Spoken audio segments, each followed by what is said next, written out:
Jack, thank you so much for that nice introduction, and now I'm going to have to try and live up to that. I will tell you at the outset, I feel a little strange standing here in the pulpit. I'm going to preach tonight, don't get me wrong, but I don't usually do it within a church. And I like to move around as well, but we are recording this evening so that folks at home can see this later on, and so this will kind of be in the can for the society. So that means I've got to stay put and I'm tethered to the screen. I have a big job this evening. We are going to try and cover about 20,000 years of history in well under an hour. That is a large task, so I'm going to get right down to it. Now, you know that this particular area that we live in, the Chesapeake Bay, is unique. There's no place like it on Earth. And I'm preaching to the choir when I tell you that it is this wonderful intersection of land and water, this incredible environment with natural bounty, with diversity, and it's just a stellar place in which to live, in which to work. And it's been a wonderful place for me and my wife Liz to spend a good part of our career doing research. So the nice words that Jack said about me and developing archaeology could not have been done without her. And we have just had an absolutely wonderful time working in this particular environment.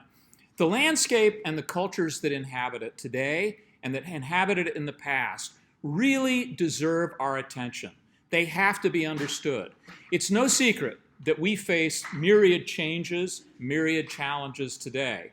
Climate change, population growth, development, technology, you can go down the list. I fundamentally believe, and here's where the preaching comes, that you simply cannot understand how we got here, where we are today, and where we are headed if you don't also look backwards. So we got to look forwards, but we've got to look backwards as well. And when we start looking backwards, what we find is that the human past in this region is far deeper than I learned when I was first going to college and was told that it was about 12,000 years ago. In fact, it was a good bit longer than that, I would argue. At that time, if we go back 12,000, 18, 20,000 years ago, this was a completely different environment. We were locked in an ice age. So if you think about those colder temperatures, much of the world's budget of water, all of that water that's in ocean, that's in lakes, that's in streams and rivers, was in ice. It was when it precipitated in frozen format, and it stuck to the ground. It didn't run off into the oceans at nearly the levels that it does today. So that at the poles, you had this buildup of ice caps and glaciers, which you can see on this slide. What you cannot see, and is almost impossible for us to appreciate, is the depth of those ice caps. We are talking about 1 to 2 miles thick. Think of how much water that is. Think also about how much weight that is. So heavy, in fact, that it literally buckled the Earth's crust underneath these ice sheets in North America. So you have this Great Depression up there. And of course, if you press down on a sphere, it will bulge out somewhere else. So we happen to be standing in the bulge today. And of course, over geological time, those forces work to rebound, but we're not there yet. It happens very, very slowly. During this ice age, we were talking about much colder temperatures. We're talking about frigid winds and dust storms that kick up and sweep the North American continent from west to east. We were talking about ice sheets that expand and contract, and when they expand, they push rocks, scour the topsoil, and crush forests in their path. This is the landscape that was inhabited by the first peoples to live in North America. How long ago did that occur? Well, it's a great debate, and it's a certain amount of controversy, but more and more archaeological evidence is accumulating that convinces me, at any rate, that it happened at least 20,000 years ago. There are probably at least 2 routes by which people could have gotten here. You can see them in the upper left of this screen. One by land, across the Bering Strait area, across dry land because of the much lower sea levels, and then also possibly by coastal migration, because people got to Australia at least 40,000 years ago. They were capable of crossing water. There's no reason why they couldn't have done it up on the northern part of the Pacific as well. However it happened, they have left us tantalizing evidence of their presence. Some of the most recent evidence comes from White Sands National Park in New Mexico, where archaeologists working there realized that in this alkali lake, there is layer after layer after layer of bottom sediments. And periodically, you see human footprints, along with myriad other animals that left their footprints as well. There is carbon, there is organic material embedded in these sands. We can date them via radiocarbon dating to about 23,000 years ago. So that speaks to the antiquity. Now, people will quibble with the dating, but there are more and more sites, and I think that very shortly you will actually see some sites right here in the Kent County, Queen Anne's County, Kent Island area that are going to start to return some of these early dates as well. There's some other evidence that's kind of interesting. Many of you are familiar with a guy named Darren Lowry. Darren's a local fella who is a waterman turned archaeologist. He's spoken to the society many times, and Darren and I are friends and colleagues. We spoke this morning, and actually he's at Alaska right now doing research. But Darren has a horseshoe that he carries around with him because he's always stumbling across these amazing finds. A number of years ago, he was in a small local museum down on the eastern shore of Virginia when he encountered an object in a museum there, and it was this so-called laurel leaf blade that you see right here. Absolutely 100% made by people, flaked on both sides. What he realized, however, in looking at the display was that it was found, supposedly, by a dredger out on the continental shelf under what is over 100 feet of water today. If you take a look at it, you can see marks on it. There is evidence of where it was hafted onto something in green there. There is evidence of cutting, which you can see in other colors, and then also retouching or sharpening of that tool. And one of the cool things about it is that you could argue that, well, maybe somebody was in a dugout canoe and just happened to drop this thing over the side. Well, one side of it is oxidized while one is not. In other words, at some point, this thing lay flat on a surface, where it was found, presumably, but it was exposed to air, which oxidized that side. It was not underwater at that time. This takes us back to the Ice Age, when sea levels were 300 feet or better below where they are today. And that continental shelf was exposed, and people were walking and hunting out on it. So that you can see that the Chesapeake Bay simply didn't exist at that time. Instead, there was the ancestral Susquehanna River, which found its outlet into the Atlantic 100 miles off of the coast, out where the canyons and where you go deep sea fishing today. All of that continental shelf was exposed. What were they hunting? Why were people moving out there? Well, the flora and the fauna were quite different. We talk about Ice Age megafauna. Gigantism is an adaptation to the cold. It enables animals to survive in that kind of much changed environment. And we had giant sloths. You can see a picture in the upper right there, a size that I wouldn't want to encounter. Walruses basking on the coasts of Maryland, Delaware, and Virginia. Saber-toothed tigers, woolly mammoth, mastodon, a wide variety of other animals. People had to contend not only with cold, but with this very different environment. And these animals, some of which could potentially be dangerous, but also which could provide food for them. They had a very distinctive technology. We sometimes talk pejoratively of Stone Age cultures. It's anything but unsophisticated. A very typical point from this time period, one of many, is the so-called Clovis point. They are fluted. You can see that kind of concavity that has been carefully flaked onto it. What you're looking at here is one side of that point. Then you're seeing it on end, and then you're seeing the flip side of it. That fluting allowed it to be hafted, to put onto a foreshaft that could then fit into a much longer spear, which could be hurled with great velocity and force via a spear thrower, what we call an ottle-ottle. It has a little hook on the end of it, fits into the base of the spear, and you get mechanical leverage, which will penetrate the hide very readily. These have been found in huge numbers. They were found first in the Four Corners area of the American Southwest. There was kind of an assumption that that's where they originated. I will tell you that there are far more that have been found in the Chesapeake region by now than have been found in that entire area. This is an image that Darren has provided, and I've got a number from him, where all of those red dots show you where these so-called fluted points have been found in our region.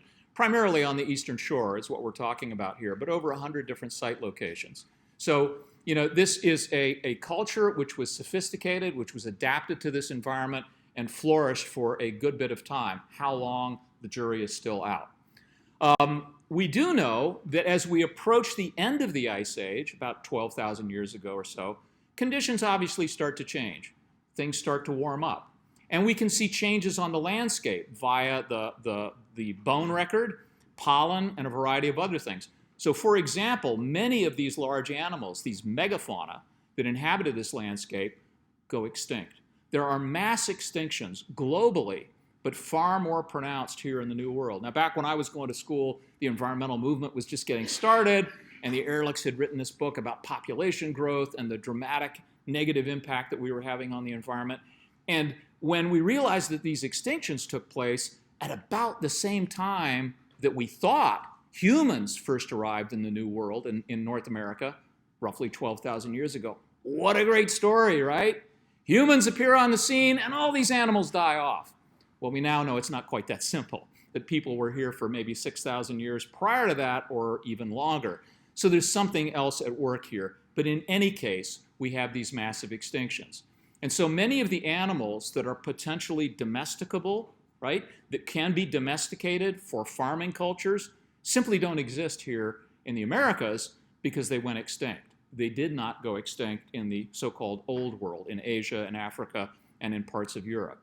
So people will have to adapt then when these animals leave the scene, and they're going to shift to other sources of food.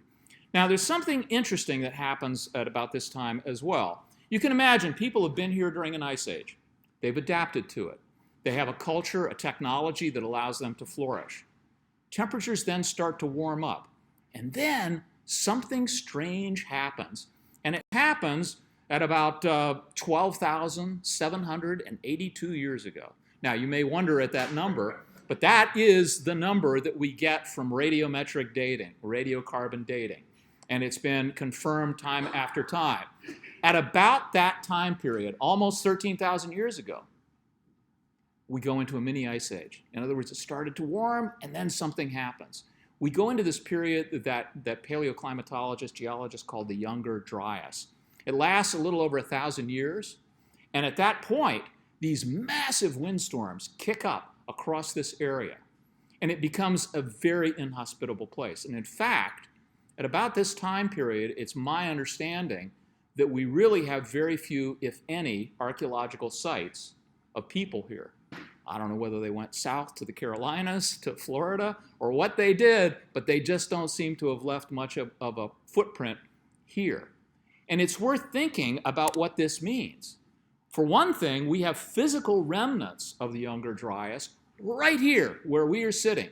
If you go out in a grassy area out here and dig, or you dig in any of the fields around here, you will go down through topsoil and then some other soil, and then you will hit a very fine-grained, wind-blown sediment called loess. This wind-blown sediment occurred, it built up during the Younger Dryas. So you can imagine these frigid winds whipping across, not the Chesapeake Bay, but across the Susquehanna River Valley, and then piling up that wind-blown sediment right through this area. And in this image, you can see it lenses out, it becomes shallower as we move east towards Delaware.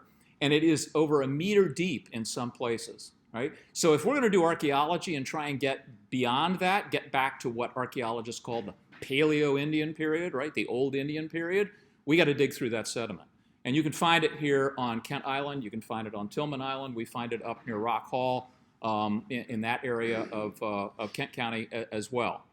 But a larger question probably is, what happened? I mean, geologically, climatologically, what the heck happened here? Why do we have this cold period? Well, we think we may have the answer to that. Think of it for a minute. You have these massive ice sheets, right? 1 to 2 miles thick. They have buckled the Earth's crust. They've created this enormous depression up there. As the ice melts, where does it go? Well, it melts in the south first, where it's warmer, and it simply forms an enormous lake. It's called Lake Agassiz. You know, it doesn't exist today, obviously, but Lake Agassiz had more water in it than all of the Great Lakes combined. It's prevented from running off into what we call the Hudson Bay today or the North Atlantic by ice dams, remnants of the ice sheets that are still there.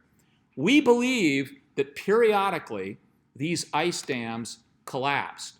And what happened was that all of this water from Lake Agassiz, this clear, crystal, pure, frigid water, rushed into the North Atlantic with dramatic consequences. So think about what the normal sequence would be. This is a satellite composite image showing heat in the ocean. And you can see Europe and Africa on the right-hand side in the east. You can see South America and North America on the left. And that red you can see is a current that follows the winds across from the west shore of Africa into the Caribbean. And then you can see that thin ribbon or river of hot water that is the Gulf Stream that goes up across the eastern coast of the United States and eventually in towards Europe. And what it's doing, in essence, is bringing warm, wet air, moderate climates to the Mediterranean and to Europe. If you think about the difference in latitudes, right? I mean, they're higher up than we are. Why is it moderate there? Well, it's because of the effect of the Gulf Stream. However, what happens if that ice dam breaks and you have this incredible volume of water released into the North Atlantic? It shuts down the Gulf Stream, all right? And so when the Gulf Stream shuts down, you no longer have that moderating effect, which creates a much colder climate here and a much colder climate in Europe and parts of the Mediterranean and North Africa as well. Now, this is not just ancient news. I'm here to tell you that we can learn something from this. Think about the volume of water that's on Greenland today and the concerns that glaciologists, environmental scientists have about the warming of those glaciers. Forget about why it's happening, right? We can talk about that. We can debate that. The fact is it's melting. And if all of that were to slide off and melt and get into the North Atlantic, it is entirely possible, probable, and maybe, that we would lose the effect of the Gulf Stream as a result. So this, ancient history can be informative sometimes, and it's something to keep in mind. So we think that we understand how this is happening. There are a lot of pseudo-archaeologists who talk about global floods that occurred at about this time, burying ancient civilizations that were far more sophisticated than us. There was no global flooding. I don't think there's much evidence to support that. But in any case, what we can do is return to what happens in this particular area. As the ice sheets melt, and as we get through the Younger Dryas period, the warming starts in earnest, and sea levels start to come up. So you can see at the top, light blue there, that's where we are today. In the red is where we are at this early phase. As we get warming, as sea levels rise, we get changes. So as sea level comes up and the weather turns warmer, you get a dramatic impact upon flora, upon plant communities. So at the beginning, along the coastal areas, we might have something like this, coastal maritime forest. The water comes up, and as the water starts to get in there, you can see in the upper left-hand screen there that we have some dying trees in the foreground. They're dying because of exposure to salinity, salt waters encroaching on their roots. You can see a few hummocks where you've got some salt-resistant plants that are surviving, and they're on a bit higher ground. But then eventually, you get the death of that upland forest, which you can see in the upper right-hand slide there.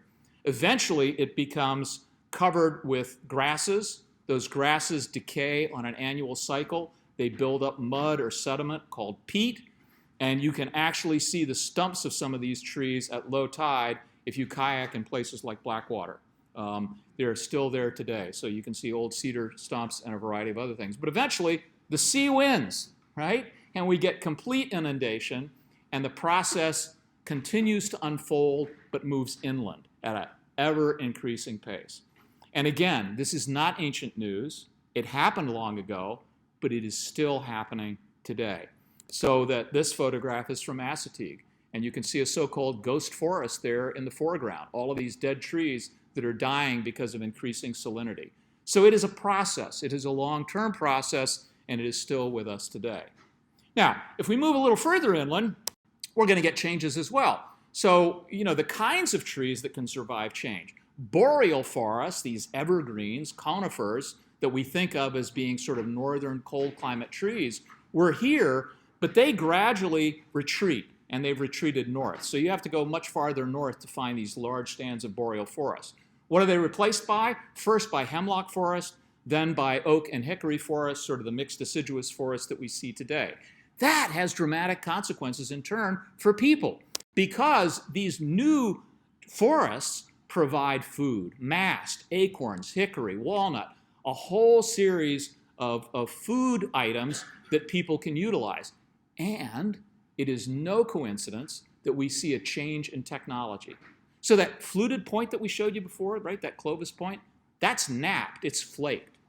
Now we start to see ground stone tools appearing. These are stone tools that are not made by flaking. Those still are around, but what they're doing is pecking, grinding, and polishing these stones to make a different set of tools that are useful in this new environment.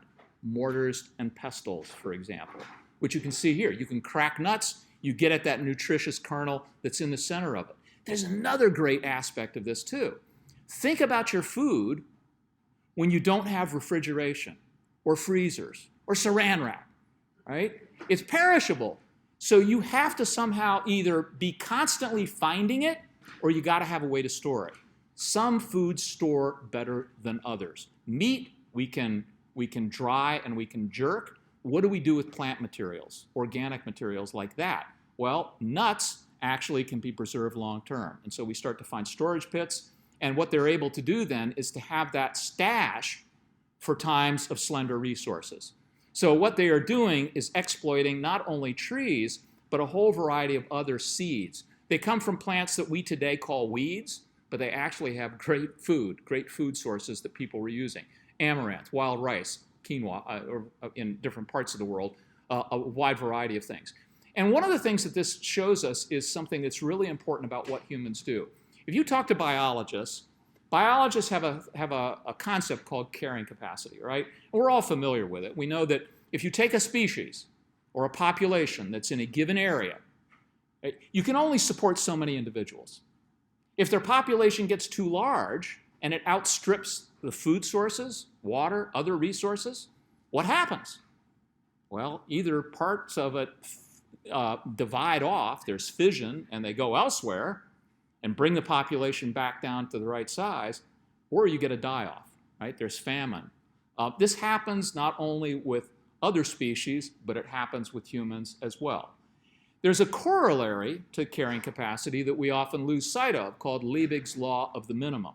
And Liebig's law says this: when we are calculating how many individuals a given ecological niche can support, we don't calculate it based on the resources that are available at the time of greatest plenty. We calculate it when they are scarcest, because many resources are seasonal. The winter is not necessarily a time of plenty. So Liebig's law says we got to look at that time of scarcity. What humans do is phenomenal.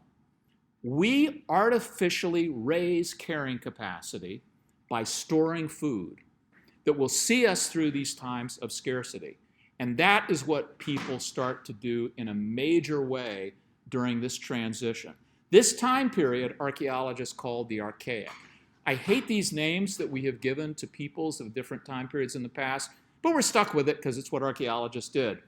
And you know, when we were first starting to understand Native Americans in North America, the oldest stuff we had was what, 9,000, 10,000 years old or so, 8,000 years old? Oh, they're archaic, right? They're old. And then we found, oh my gosh, there were people here earlier, like 12,000 years ago. What are we going to call them? Oh, we'll call them Paleo-Indians, right? So we got Paleo-Indians. Now we move to the Archaic period. This Archaic period is characterized by a wide variety of strategies to gain food, to survive. They are hunting. They're still using spear throwers and projectiles. They are collecting nuts. They are storing them. They're making bowls, so they're not making pottery at this point, but there are stones like steatite or soapstone, and there are deposits of that around the Chesapeake, particularly in the Potomac area, for example. They're soft, and you can actually make containers out of them that are useful for a variety of purposes. On this little graphic here, it shows them making fire, but they were making fire for 1,000,000 years, so yeah, they made fire. But then also, as the waters start to come up and we start to create an estuary, you get more shellfish. And so they start to utilize shellfish in larger numbers as well. Now, that incursion of sea level continues.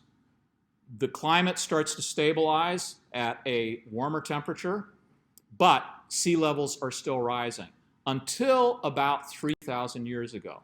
And it's at about 3,000 years ago that the Chesapeake reaches the form that we see today in essence. Now, interesting to me, we did not have these ocean sea level rise curves 50, 60 years ago, when archaeologists recognized that at about 3,000 years ago, there is a major shift in culture and technology among Native Americans. They moved from what we've called the archaic to something that is called the woodland period.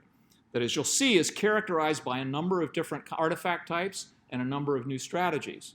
So archaeologists recognized long ago, hey, something happens about 3,000 years ago, and we see it in what people are doing, how they're living, the kinds of tools they're using, the foods they're using, and so on. Now we know it's coincident, right? It happens at exactly the same time that the Chesapeake Bay reaches its modern form. So what is it they're doing? Well, for one thing, they're using shellfish in huge numbers. We find these dense deposits, piles called middens of oyster shell. They are all over the eastern shore, and you find them on the western shore as well. They are made up of generation after generation after generation of Native Americans harvesting shellfish, oysters, but a wide variety of other shellfish as well, and harvesting them and cooking them and utilizing them. They have their own floral communities. If you ever want to talk about that, it's absolutely fascinating. You find plants because of the calcium in the soil there that you can't find anywhere else on the East Coast unless you go up into the mountains.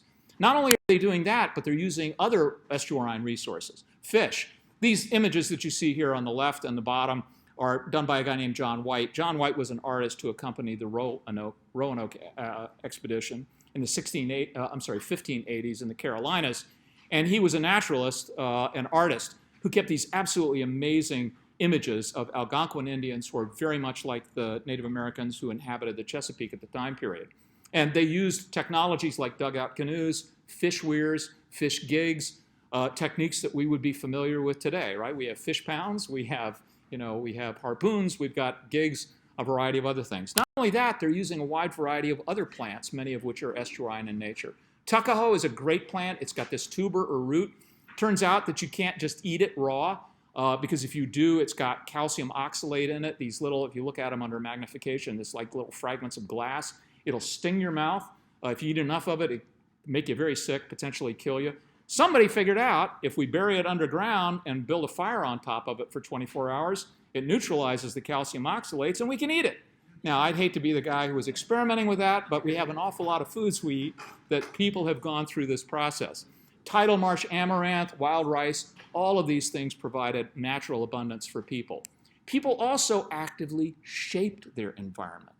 So if you move inland, it was characterized by grasslands and by savanna. Savanna is not just in Africa. Savanna is here as well. And it's widely spaced trees with grasslands in between.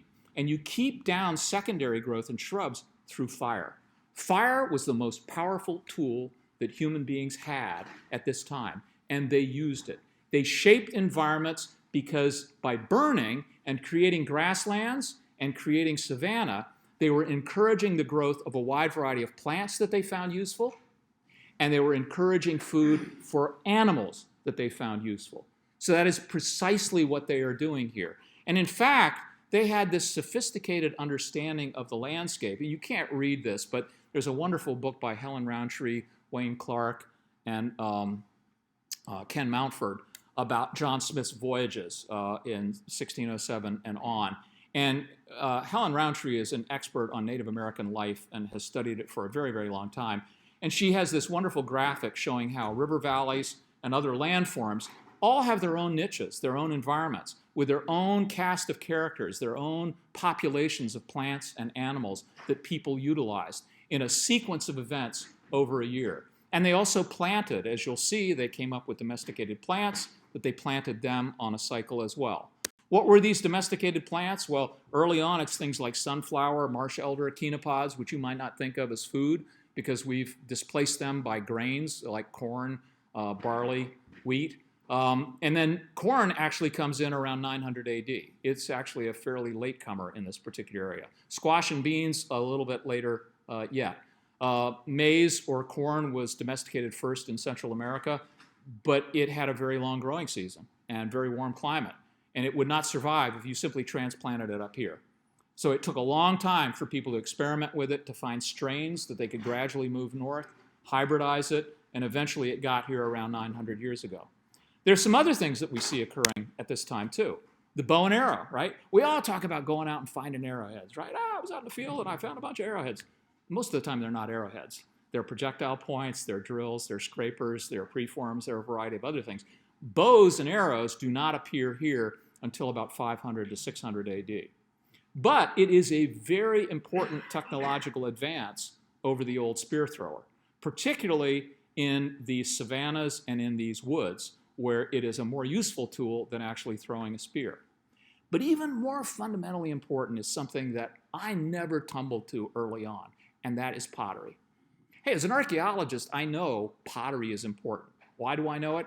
Well, think about it, right? Once people invent pottery, and they started using it here at about 1000 BC, so about 3,000 years ago, what happens, right? You use it for all kinds of purposes, but it's fragile. It's easily broken. And when it's broken, it's hard to fix. You throw it out. Once it gets into the ground, into a garbage pit, a midden, it's virtually indestructible. We find a lot of it as archaeologists. And humans being humans, we change the style, the decoration, the form of pots through time, right? Because we always have to have something new.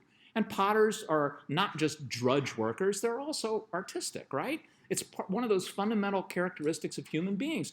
And we try and come up with something better looking, more functional. We experiment with the paste, the makeup of the material, right? Additives that can make it fire harder, make it more impervious to water. We clock these changes as archaeologists. And that's great, because when we find pottery now, we can date it. Oh, yeah, I know that dates to about 800 years ago. Cool. Far more important than that, however, is what the lowly pot did for people, and for their health, and for their lifespan. Think of it for a minute. Earlier on, when we are primarily hunting, and we are gathering, collecting foods, what do you do if you're an older person, right? As I get older, I've gnawed on bones, I've cracked stuff with my teeth, I've got micro cracks, then enamel starts to come off, I've got chips. My mouth starts to hurt. At some point, it's going to be hard for me to get nutrition, because these foods that we have are hard to masticate, they're hard to chew. How about on the other age of the spectrum, right? If I've got a baby or an infant, what do I feed them? Breast milk, right? I don't have Gerber's baby food. I don't have any of this other stuff. With pots, however, that's all changed. If I've got a pot that will hold a liquid, hold water, and I can put it over a fire, I can put meat into it, I can put all kinds of plant materials into it, and I can let it simmer all day long until it becomes mush. I can feed it to older people who now can get sustenance, nourishment, nutrition in a way that prolongs their lifespan. I can also feed it to infants. Women don't have to breastfeed quite as long now. That's really important from a demographic standpoint, right, in terms of populations, because we know that if a woman is breastfeeding, it's harder for her to conceive. I don't recommend it as a form of birth control, but we know that statistically that's how it works. We also know that in a diet that is high in protein and low in carbohydrates, women are less likely to conceive, statistically. We have now flipped that, right? We've got a diet that has far more carbohydrates in it because of these domesticated plants, right? And less protein. And women are weaning their children earlier because they don't have to breastfeed. So you're shortening the period between when you have a kid and when that kid is weaned. Now you can conceive again, and the birth rate starts to go up. And in fact, all of this is coincident with a massive boom in population. We get far more people on the landscape. Now, mind you, we still can't exceed carrying capacity, right? So again, this is where humans and their technology step in. We figure out new ways to process food. We use pots themselves not only to simmer stuff all day long, but also to store grain in the ground and keep it away from rodents, insects, water. We have a lot of tools now in our technology, in our arsenal, that will allow us to overcome carrying capacity. So this is what's going on here. This is the process. This is, in some ways, almost the story of the human past. We are constrained by carrying capacity and by Liebig's law. That sets ceilings for us. There are natural constraints. How do we overcome them? We have cultural solutions. Technology is a big one, but it's not just technology. There are ways which we work together, right? Things that we do on the landscape that allow us to overcome these. And that leads to population growth. And that's why we start to see not bands of people, sort of, semi-migratory, semi-nomadic moving around the landscape. They start to collect in villages. And if you are growing a surplus of crops, how far can you go with a metric ton of corn on your back, right? The answer is not very far. You stay close to home and you protect what it is you grew.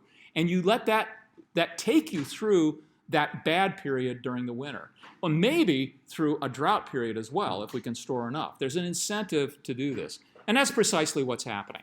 So, who were these people that we are talking about, right? Who were here about, 1400 AD, 1500 AD, when English started to arrive in the 1600s. Well, John Smith left us this wonderful map. Most of you have probably seen it. Like so many maps of the time period, north is to the right on this thing. So it's as if you were coming into the Atlantic, heading west, and the land unfolds in front of you.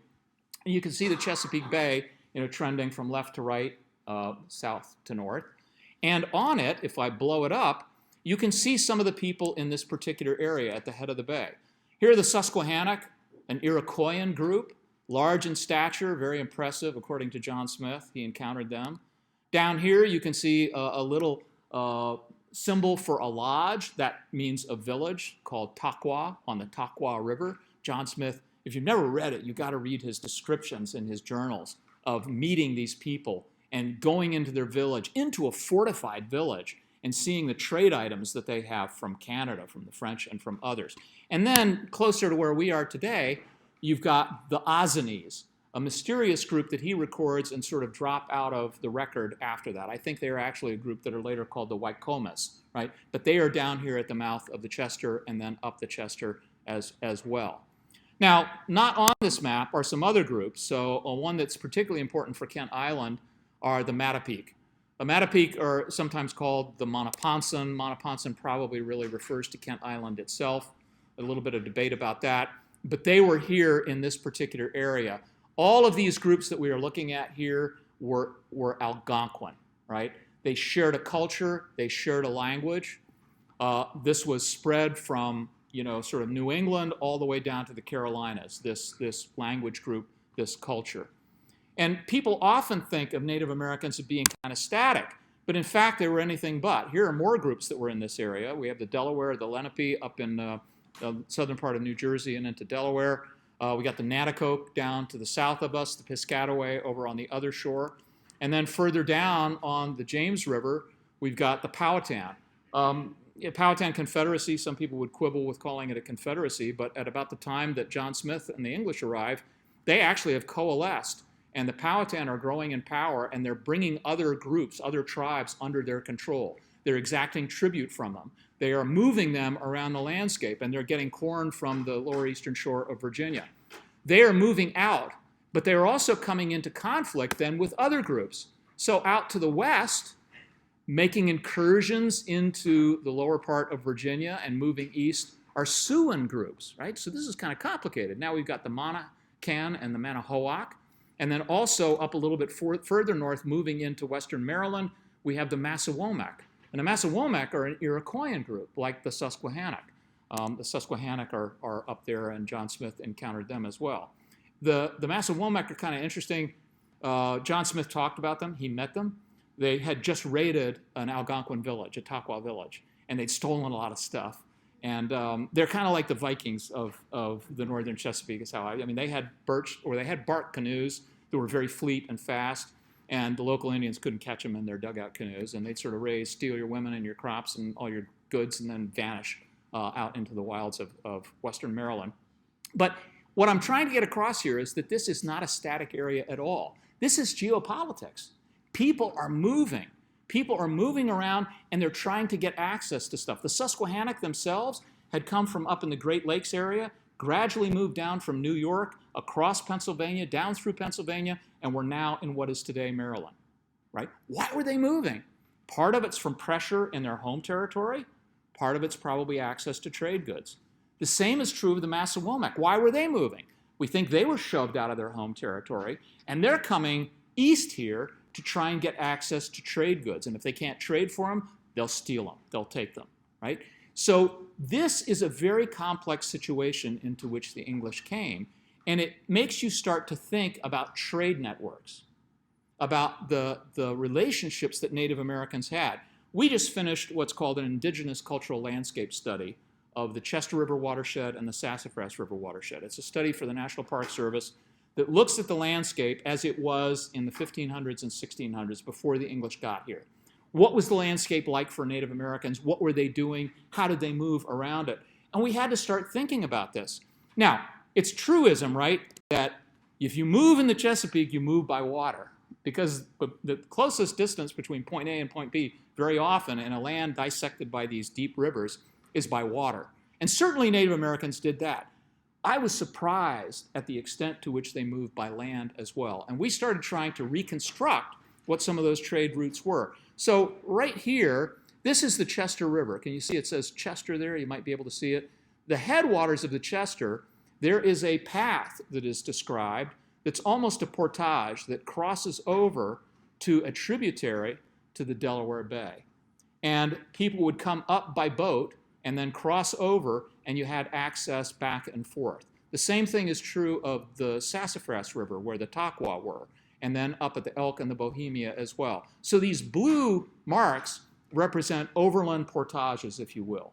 But there was also this massive movement north-south through the Choptank or Delaware Path, the Wycomas or Horakill Path, and then others that went out onto these peninsulas on the eastern shore of Maryland.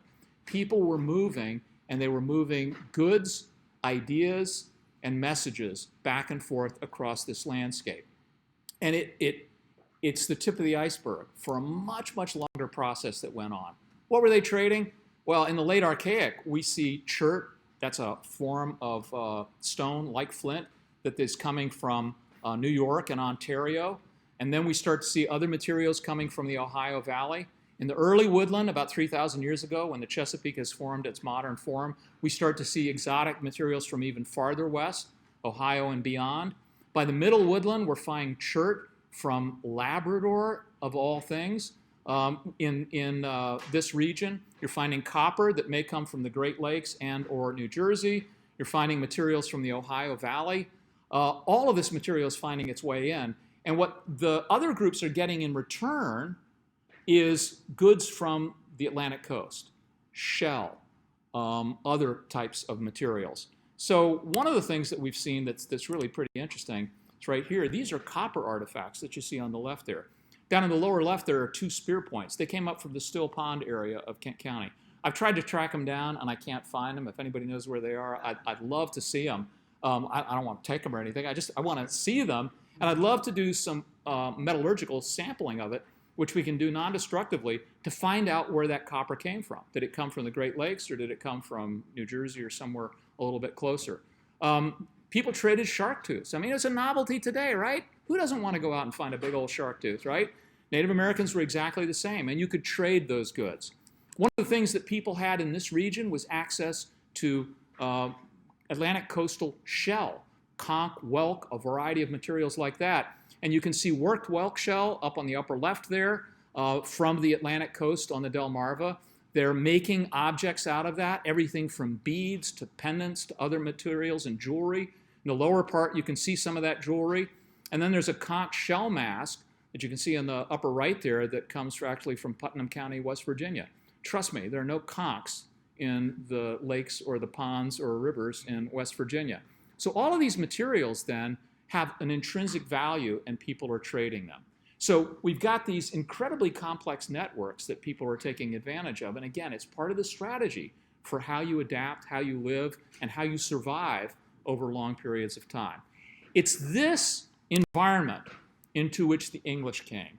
1580s, they tried it in the Carolinas with the ill-fated Roanoke expedition, at least 2 expeditions, and then in 1607 with the Jamestown settlement. Jamestown obviously was on the James River. What, ironically, they were more worried about there than anything was the Spanish. They were much less concerned about Native Americans. They didn't want to be found and wiped out by the Spanish. So they settled well upriver. Again, you can see John Smith's map there with north at the right. And here you can actually see maybe Kent Island. One of the things that this map shows us is that John Smith actually didn't come into our neck of the woods. He went up the western shore, up to the head of the bay. He then went up the Sassafras River, encountered the Taqua. He then came back to the western shore, which, by the way, he described as having nobody there, down to about the Patuxent River, probably because of those nasty Massawomacs that were raiding all the time. He didn't come over here. But he knew enough to know that there was this group called the Ozanese. He knew enough to know that there were rivers. He probably saw some of the outlets. And he knew that there were islands. He didn't know whether they were peninsulas or islands, but he didn't explore it, unfortunately. So we don't have it as well mapped as we do later on. The objectives, though, of Smith and those like him who settled Jamestown were clear. Gold, natural resources like the Spanish got in South America and Central America. By the way, this could be a great dumping ground for the poor who were growing in numbers as they were turned off the land in England. And they were a drain on the tax rolls. Why not? Just ship them over here. Let them be productive. And then, you know, when in doubt, if you want to get a real good stamp on things, give it an evangelical tone, right? So we can Christianize the natives while we're at it. But when you come right down to it, the fundamental goal was profit. That's what they wanted to do. And they set up this new form of business, if you will, or organizational structure called the Joint Stock Company. They didn't just do it here. They did it in Muscovy. They did it in a couple of other areas as well. But basically, here's how it works. If I have money and I want to invest in what's going to be a lucrative venture to where they have gold and silver and dye stuffs and the like, I'll buy stock in the company. The managers of the company will take that money and they'll buy ships or rent ships, lease ships. They'll buy supplies, and they'll underwrite the expedition. But what if I don't have money, right? And I still want to get in on it. You're going to need some people to actually make the trip over there. Well, what you can do is instead of venturing money, you can venture your person. You write a contract, an indenture with the Virginia Company of London that says they will give you passage from England to Virginia, and in return, you will work for the company for about 7 years. The terms differ sometimes. And at the end of that 7 years, assuming you survive, you will be freed and you will get land, and now you can make it rich yourself. Again, taking advantage of these incredible resources, which unfortunately turned out not to exist. But this joint stock company was the way in which this was subsidized. Unfortunately, they didn't know what they were getting into. They didn't realize the extent to which they would encounter Native American hostility, largely because of the way they behaved. There were food shortages. There was a lack of adequate planning. Believe it or not, they were suffering salt poisoning. You have descriptions of swelling of the digits and the limbs and bloating and laziness, lassitude. Turns out, with the new work that's been done archaeologically at Jamestown, you can see where their wells were. And some of those wells were actually bringing in salt water during July and August when the salt moved upriver. And not only that, by the way, but human waste that was going into the water, they were, imbibing as well. And so they were poisoning themselves. And then they had diseases because of that human waste and other things that were going on, such as dysentery and typhoid fever. So they died in large numbers. But what we haven't appreciated until relatively recently is the fact that not only that, but they were hit over the head with an incredibly serious, not decadal, but centuries or millennia stature drought, where they hit this place at exactly the worst time. It was actually a little ice age, but it was also incredibly dry. How do we know it was incredibly dry? Well, these great trees there, bald cypress, that live for hundreds and hundreds of years, centuries, and you can take an increment borer and bore into it and take out a strip of wood that will have rings that go from the outermost ring, the bark, all the way into the core of the tree. And for every year, you have a pair of rings, light and dark. And you can see there's a fairly wide ring there. That was a good season. That tree grew quite nicely. Here, by contrast, is a very narrow pair of rings. That was a much worse growing season. We can track droughts. Here is a tree that actually started its growth in 1531. And you can see that there was a drought at the time that they tried to settle Jamestown. There's another one at 1600. And actually, it turns out that those poor folks under Sir Walter Raleigh who tried to settle in Roanoke settled at the wrong time as well. So time is everything, they say. They picked the wrong time. And you can actually see the results in population curves. This is a graph of the population at Jamestown. Right? Starts with 104 people. By the next year, they're down to 38. They get a new infusion of settlers. They're up to 600. That winter was the worst. It was actually called the starving time between 1609 and 1610. They went from 600 people down to 60 in the spring. Think of that for a minute, right? Look around this room and think of what happens if we have that kind of death toll, right? We're only 10% less of, are alive at the end of it. Horrific. You can see the population goes up and down, up and down. What in the name of God are people doing, right? What would induce you to come over here? Why on earth would you want to subject yourself to this? There are a couple of answers. First of all, I don't think that the proprietors of the Virginia Company were telling people, right? It's not something you broadcast. But also, people wanted to get wealthy.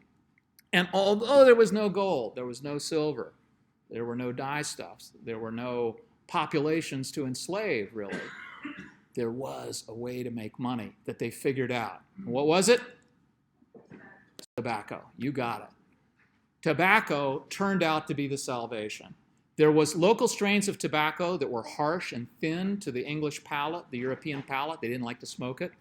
But a guy named John Rolfe, famous in Disney's movies for marrying Pocahontas, brought seeds under scrutiny. Actually, he managed to smuggle them out of Spanish holdings in Trinidad and Tobago, grow them, and it turned out that they did very well, and it was great, great tobacco.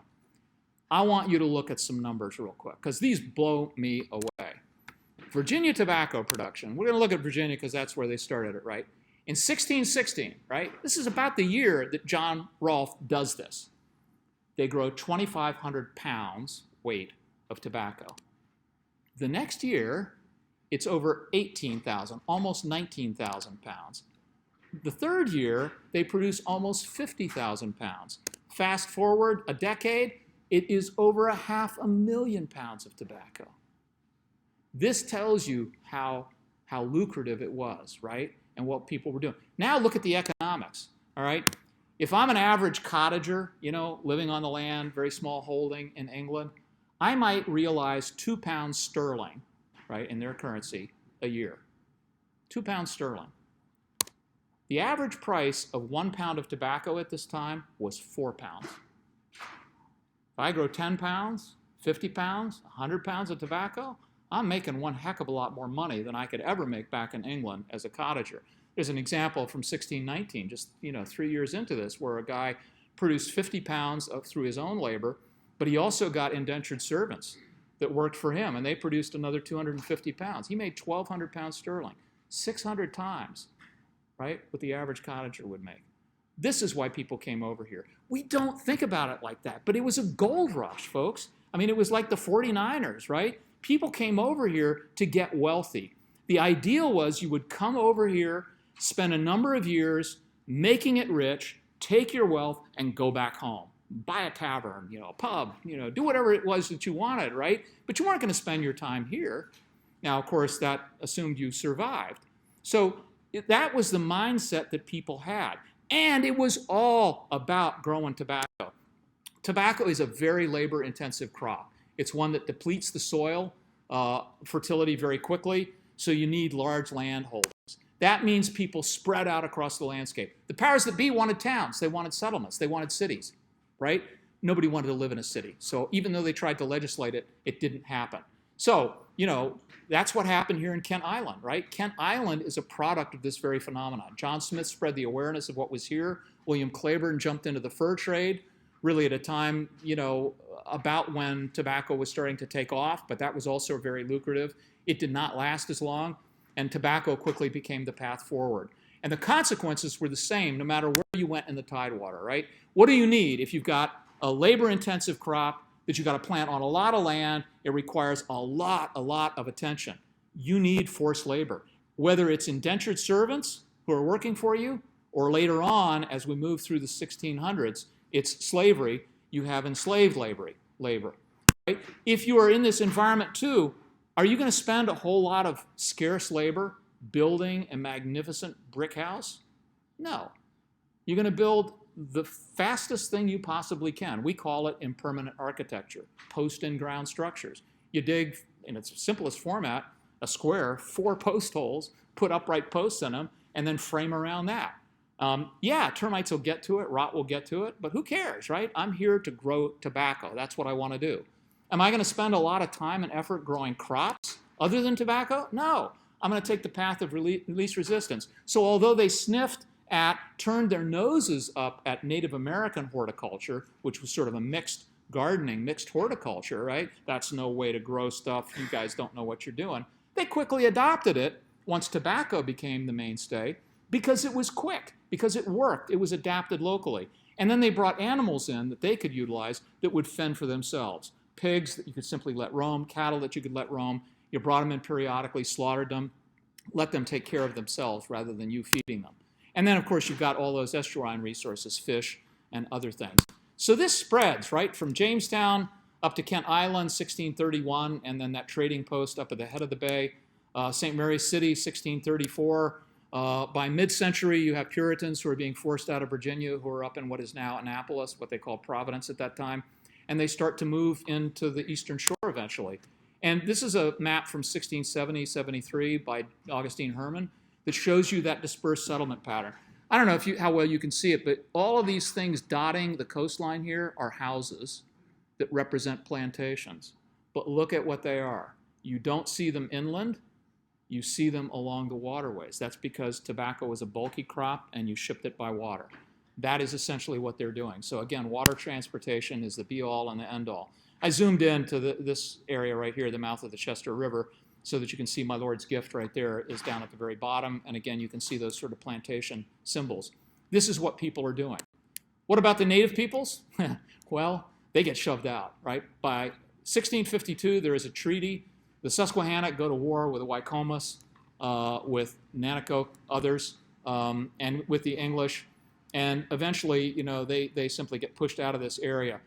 It can be nasty. I'm not going to try to read this whole thing for you, but in our Indigenous Cultural Landscape study, we came across this amazing document. It's a court record from 1634, where right here on Kent Island, where Claiborne had his settlement, right, you have Wycomas and Susquehannock Indians who come in here to trade.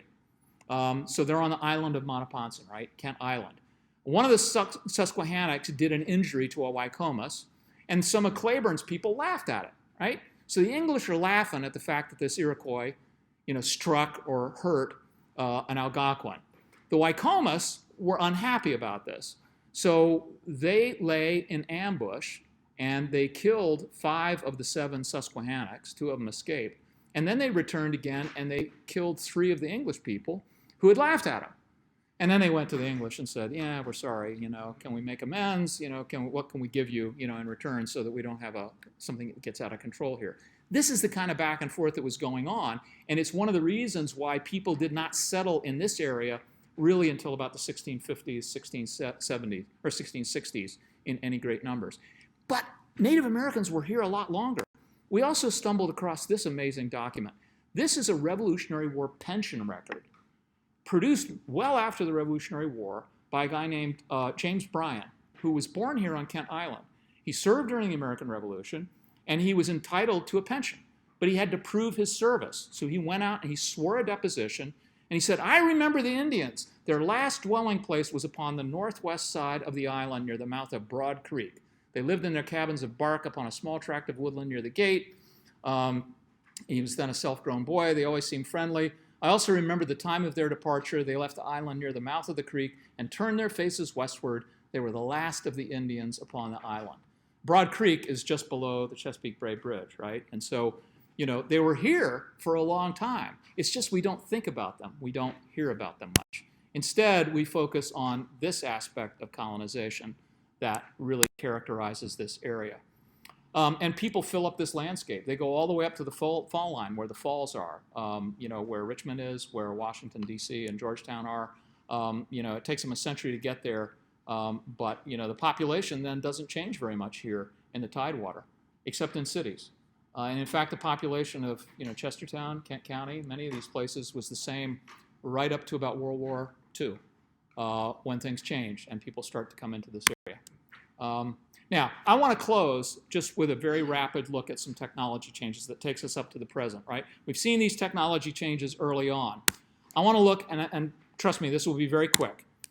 These are 4 things that I've found useful when I'm talking to people, and particularly to my students, about how we have changed and how we have changed this environment. And it's a complex network that we can only do superficial justice to. But let me talk about this for just a second. Capturing energy. What do I mean? Well, early on it's wind, right? That's about wind and gravity are about all we've got. You know, maybe we can burn a fire in a blacksmith's forge or something. But heat and water wheels, they become important. And then eventually the technology for steam comes in. And steam allows you to create powerful, complex machines that do the labor of dozens of people, hundreds of people at a time. And it opens up a movement to factories. Factories that are not throughout the Tidewater, but just in places like Baltimore or Richmond, or especially in New England, you found it, right? What are they doing there? They are mass producing goods for a consumer culture that has evolved at this time. So new forms of energy, water wheels, engines driven by steam, are used to make iron, to make pottery, to make a whole variety of finished goods that everybody wants. Those same energy forms can also be used to transport those goods over places. Early on, it's difficult, right? We can drift down a stream with the current in a flat boat. We can sail, or we can maybe sail against the current, maybe use incoming tide to move upstream a bit. It's not very functional. People start to build canals in the 1700s to try and overcome that, particularly to try and get inland across the fall line and the waterfalls that you find, great falls, right, on the Potomac around where DC is. You know, you can move upstream against that. Believe it or not, that links the head of the Chesapeake Bay and Kent Island with upward New York, with the Great Lakes, and via the Great Lakes all the way down the Mississippi to the interior of the country. But what really links us is steam. And that allows us to overcome wind, tide, depth, the length in the course, and the fall of navigation, right? In a way that is far surpassing that of canals. First guy to do it commercially successfully was Fulton, with his boat, the Claremont, in 1807. And look what happens. 6 years later, 1813. By the way, when the Chesapeake is blockaded by the English, some entrepreneurial folks in Baltimore build a steamboat and they go up to Frenchtown. And they actually start service back and forth by steam, where you're just not at the mercy of the wind at all. It allows you to move much more quickly, more rapidly, and more assuredly. And that is the harbinger, really, of something that explodes on the scene. So through the 1800s, right up to World War II, steamboats are what knit this region together, with landings everywhere, with people, goods moving back and forth via steamboats on the water.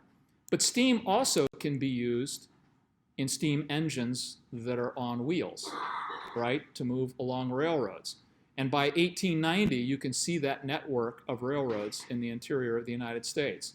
And they're here as well, as all of you know, I'm sure. The Queen Anne's Railroad went from Kent Island all the way over to Lewis, Delaware, where you could catch a ferry. It took, just under 2.5 hours, I think, to do it, and less than $1 to do this. But that means that we here on Kent Island are linked to the rest of the world in the way that was impossible prior to this. And of course, this is an evolution that continues with the internal combustion engine and then the interstate highways after World War II. I mean, look at what we get, right? And now we have the Bay Bridge that knits us to the rest of the world as well. So this simply is a process, right? And it's a feedback, and it grows and grows and grows. Now, what does this do? Well, what it does is to combine with a couple of other things that may not occur to you at first. So, how does this impact this region in other ways? Well, I'm going to pick a real flyer here. Food preservation, right? Because beginning at about 1800, we have new ways of preserving food. Now, possum may not be your go-to, but nevertheless, it was a culinary thing at one time.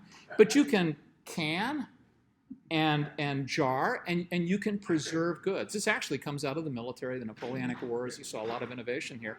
But what we can do now is we can take a lot of goods that were formerly perishable and we can preserve them. Before, if I was catching an oyster or producing a tomato, how far from here on Kent Island could it go before it spoiled?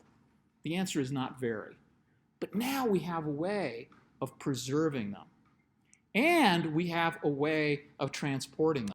And the preservation is not just canning, it's also ice machines are made eventually.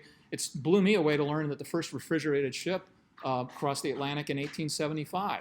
So these things are there, and it means we can take these foods and we have a wider network. And that then fuels industry. So if you think about Kent Narrows, right, by 1900, there were at least 14 oyster packing houses there. They're linked to Lewis, Delaware, and points north. They're linked to the head of the bay. They are linked across the bay to Baltimore.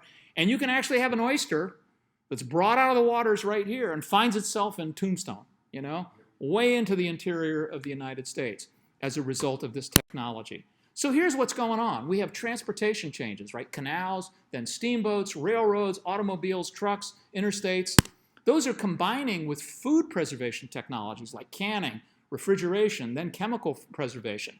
And together, those two things meld, and what it does is to open up previously untapped markets, right? So now, again, people at a vast distance are a market for us. Whereas before, as a waterman or as a farmer, I had a very restricted market. Now I've got the world's my oyster, sort of I can send this stuff all over the place. That, in turn, leads to greater extraction. How can I get more oysters? How can I grow more grain, more tomatoes, whatever it might be? And here's just one example, right? Fisheries. Look at the evolution there from hand tonging. Think about it with nippers, and bringing up oysters one at a time or in small batches, compared to the way we dredge for them today, or with fishing to use purse seines with aircraft as spotters. What we're talking about is ramping up extraction, taking larger and larger numbers of whatever species it is in the fishery out of the water and meeting the needs of this market. It also happens on land, by the way, because we're doing the same thing on farms. So if you look at the evolution of farms, right? Farms have gotten, the fields have gotten bigger and bigger, more mechanized. We use now chemical additives, fertilizers to the soil. We get rid of the hedgerows, and it's all about increasing production, right? These extractive technologies become ever more efficient, but the impacts become profound. So if we're talking about, the lessons that we can learn, we don't have to belabor them, right? But again, I think that we can see all the way back to 20,000 years ago, wheels being set in motion with adaptations that people are making, strategies that they're developing that are different, but actually not all that different from the way we think and what we are trying to do today. So understanding that path, that past is critical. And lessons I take out of it, I look at this, and for Native Americans, biological diversity was critical, right? It was that variety of plants and animals that they utilized that was really essential, but they're threatened by the way we extract things from the environment today. Our impacts because of that technology are more profound. A stone axe is very different than a steel axe, which is very different from a chainsaw that allows you to do clear cutting, right? But even simple technologies can be pretty powerful. Technology has allowed us through time, going back millennia actually, to increase carrying capacity and to artificially increase our populations as well. And so what happens, right? We combine that with shifting climate, warming stuff, rising sea levels. And I don't think we're going to get to 6 meters of sea level rise, but it's going to profoundly change our shorelines. But even today, we're dealing with nuisance flooding, not to mention Hurricane Isabel that you see in the lower right there. Right? Why is this a factor? Because again, we are still undergoing that population growth. And those populations are moving. They are moving to coastlines. Today, it's about 2/3 of the world's population live along coastal shorelines. By 2030, that's not too far away, it'll be at 3/4 of the world's population. And you can see it here. This was this area in 1864. U.S. Coast Survey map, very cool maps. If you've never seen them, take a look at them. Shows fields, houses, roads. Very few houses here, right? Fast forward to 1985. This is the limit of the technology, right? These Landsat images are not very crystal clear, unfortunately. You can start to see the houses developing. Fast forward to 2022, right? A whole lot more houses, right? So we all see it. It's with us. I'm not here to preach about what we should do about it, whether it's right or wrong. It is a fact of life. We have to figure out how to cope with it. But again, I think we can see certain themes when we look into the past. I think we can learn from that, and I think it behooves us to really think about it carefully, and if we can learn some lessons from it, to actually do it. So I kind of see this region, for this region, the past is prologue, and it helps to think about it. And with that, I've overrun my time. I want to thank you for being a wonderful audience. Thank you very much.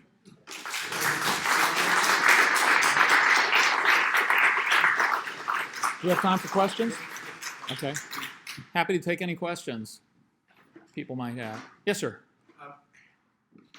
What the students you've had for over the last 8 to 10 years, what are they doing with what you've taught them?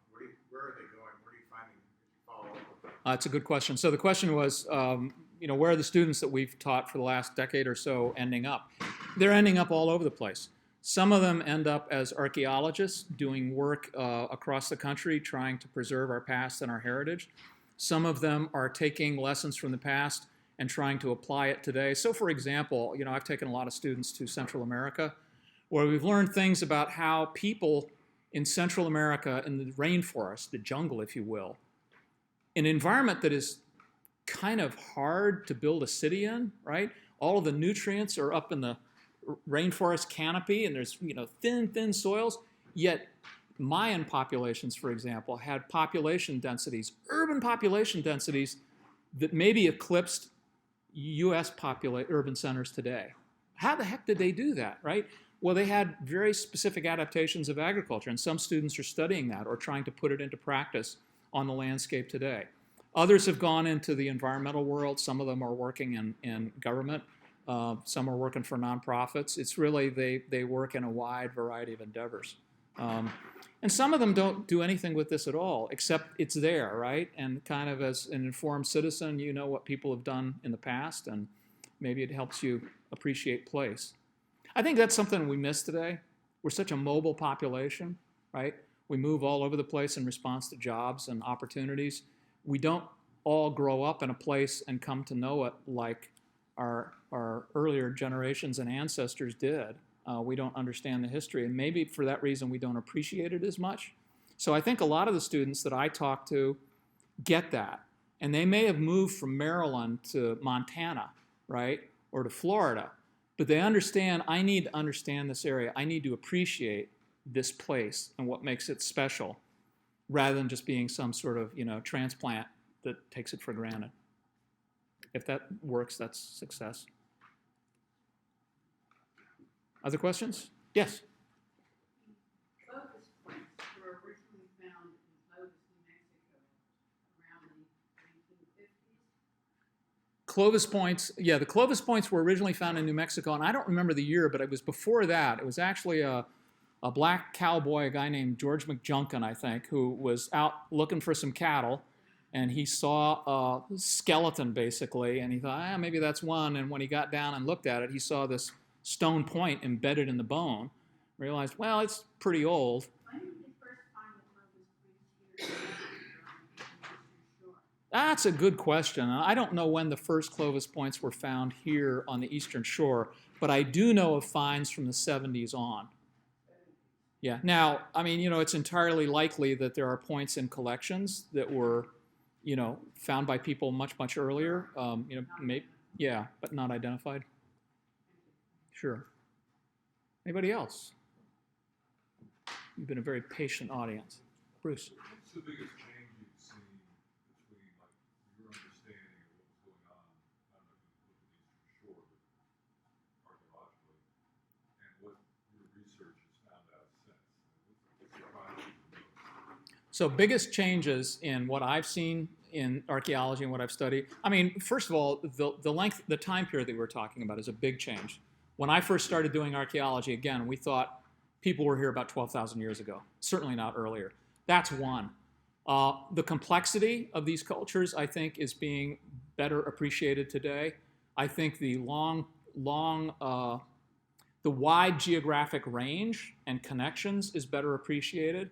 A big one for me is climate and the understanding that there are global climate patterns where if you have a change in one part of the world, you're going to have a change in another part of the world. And we're really just starting to understand those networks far better than we used to, so that you can link up something that happens in Central America with what happens in Asia, right? Because it's part of that same large event, different circumstances, different impacts, but they're linked in some ways, which makes me think then that yes, climate change, again, whatever its genesis, is something we need to take very seriously because it has these global impacts. So I think those are some of the big things. But even more recently, there are things that we still don't understand that just, it baffles me that we don't understand it. Here on the Eastern Shore, there are, to my knowledge, no really good finds of domesticated corn in archaeological contexts in this area right here that would suggest that people were planting it. Well, our whole idea of what Native American life was like is based on that, right? And it's based on our understanding of what they were doing in Virginia, in the James River, the Powhatan Indians, and others. And I think it was probably very different here on the Eastern Shore. I think this is God, I hate to wax poetic here, but this is a land of plenty, right? The land of good living. And you've got so much natural abundance here, there isn't the impetus to rely so heavily on horticulture. And their population numbers aren't quite as large as a result. And that has a real difference in the way life was lived here. And I don't pretend to understand it, right? It's something we're still sort of grappling with, but it's fascinating to me. Yeah. One more quick one. I've heard that Kent Island, basically there were no natural rocks. And that, so if we find rocks or something that they, and I don't mean ballast on ships, that are really old, that they had to come from somewhere else. Is that? I don't know that that's true, okay? It may well be, but it is certainly, I've heard that for the Eastern Shore in general before. I know that is not true because there are old riverbeds. Again, if we go back to the last ice age, you had the Susquehanna River flowing through the deepest part of what is the Chesapeake Bay today. Even farther back, that river wandered. And so parts, at times, its main course came across the Eastern Shore.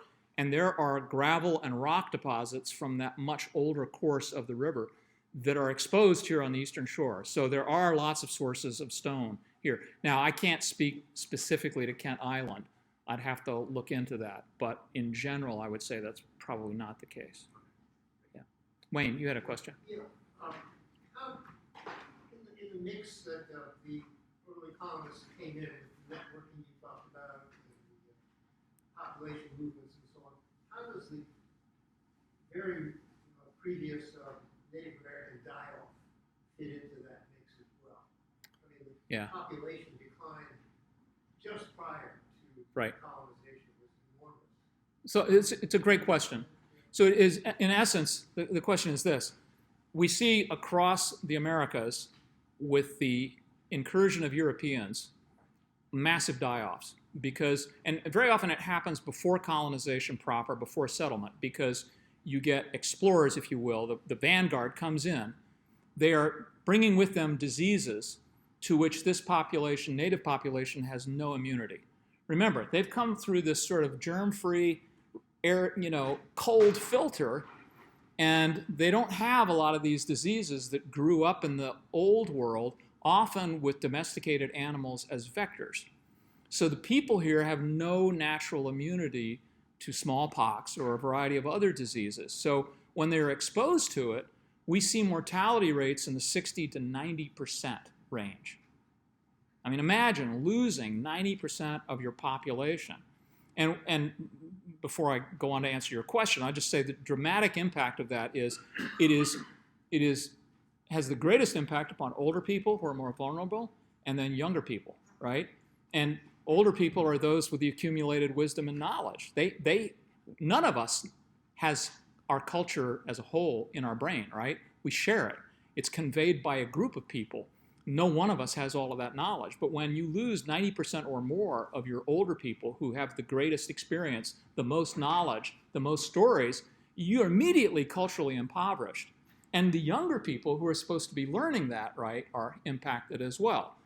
So we see that in Central America, we see it in South America, we see it in the Caribbean, we see it in parts of New England, and we see it in the American Southeast. Before any settlement there are a couple of Spanish explorers who make these traverses inland, and in large villages and towns verging on cities go extinct, if you will. I mean, they're completely abandoned. Now we see a similar process, but less in magnitude in Virginia's tidewater. But I have to tell you, I don't see evidence of it here on the Eastern Shore.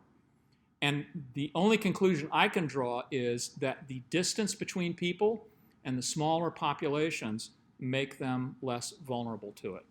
It is going to have a greater impact when you have more people living in a concentrated area where the spread of the disease is more virulent. But I don't see it here, and yeah, I mean, John Smith gives us our first numbers, if you will, by some observer for the number of people in a village and where some of those villages are. I don't get the sense that that's been diminished, right, from what it was like 50 years, 100 years earlier at all, based on the archaeology. It's interesting, though. It's one of those things, again, that I find intriguing. Yeah. How did the Native Americans take care of their dead? How do the Native Americans take care of their dead? I've always wondered this. They've been here maybe 20,000 Yep. years. We find many artifacts. We Yep. never find like an Indian burial ground. Yep. Or, there may be some on the Eastern Shore, but on Cat Island, I don't think they've ever found anything. I think they found Yeah. some underwater around Chestertown. Yes. So it's a great question, and the answer is complicated, as you might suspect. Different people at different times had different practices. So some of those practices were the use of what are called ossuaries. So somebody would die, we would treat them reverentially, but we would leave them out and exposed to the environment, let nature take its course. Then periodically, we would take the remains, the bones, if you will, from all of those people who had died, since the last period, and we would gather them together, clean them, and then place them in a large pot or in a pit, in a burial together. They're probably disarticulated. We think of, I'm going to be buried like this, right? That's not what is going on there. There are other groups at other times who actually cremate, not as efficiently perhaps as we do it. There's some who inter their bodies probably in more what we would think of as traditional graves. We know that leaders in some of these Native American societies, on both shores of the Chesapeake Bay, would be put into what colonists sometimes called temples, or they have a number of other terms for them. But this is actually one of the things that I found fascinating when we were doing this indigenous cultural landscape. We were going through all of the archives of Maryland, looking for any reference to Native Americans here on the Eastern Shore. And you have a delegation of Natticoke who go to St. Mary's City and say, look, some of your people broke into our queen's tomb and stole grave goods that had been buried with her and despoiled it. And we want this made right. You ought to hold the perpetrators to account. You ought to have them return the materials, and we want your assurance that it's not going to happen again. This happened not only over here, but it happened on the Western Shore in St. Mary's County, happened at a number of different times. So we see those kinds of things, and that tells us that that's consistent with some of the descriptions that John Smith has of the way people were put into what he called a charnel house. So think of a lodge where dead people, their remains are in there, and again, they're held reverentially. Now, whether everybody in society was held, treated like that, probably not. There are periods when we do have burials, and we're going back much farther. So around Nichols Point, up the Chester River, dredgers have come up with the remains of human beings in the past. And the hypothesis is that there was a Native American burial ground up there at a time when water levels were far below where they are today. So it was probably during the Archaic period. And now the water level has come up. They're under the Chester River, and a dredger going through is bringing up some of those grave goods as well as the skeletal material. Maybe time for one more. Yes, ma'am.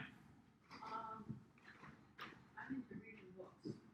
Is there any current book published that talks about any of the archaeology Oh, there are loads of good books on archaeology in the Tidewater. If you're interested in sort of this contact period in particular, I referred to one book. I think it's called The Voyages of John Smith by Helen Rowntree, Wayne Clark, and Kent Mountford. It came out sort of at the anniversary, you know, of the 1607 to 1609 voyages. It places the town Ozanese, in my opinion, in the wrong place at Rock Hall. I believe it was actually up the Chester River on the Queen Anne side. But it is wonderful. And it's got amazing descriptions of what life was like for Native Americans prior to contact, and then what that contact was about and the actual voyages of John Smith. Highly recommend them. One of the most stunning archaeological discoveries of the last 20 or 30 years has been the work at Jamestown. We long thought that James Fort, the original fort built in 1607, was lost to erosion and had completely disappeared. Turns out that that was dead wrong, and the vast bulk of it is there, and a guy named Bill Kelso started a project that has discovered it.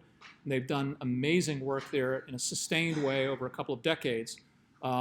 You can go there now. They're actually confusing because they're kind of two Jamestowns. There's what I call the fake Jamestown, which is a state-run place where they have a reconstructed fort and, you know, the ships. And then there's the real Jamestown, which is jointly owned, parts of it by the National Park Service and part by Preservation Virginia. And they have built an amazing museum there called the Archaearium that shows some of these incredible finds that they've made. Highly recommend a series of books that Kelso and others have done about Jamestown, and then also visiting that. And there are a bunch of others, but I'm happy to give you some recommendations if you're interested. Thank you very much, everybody. I really do appreciate it.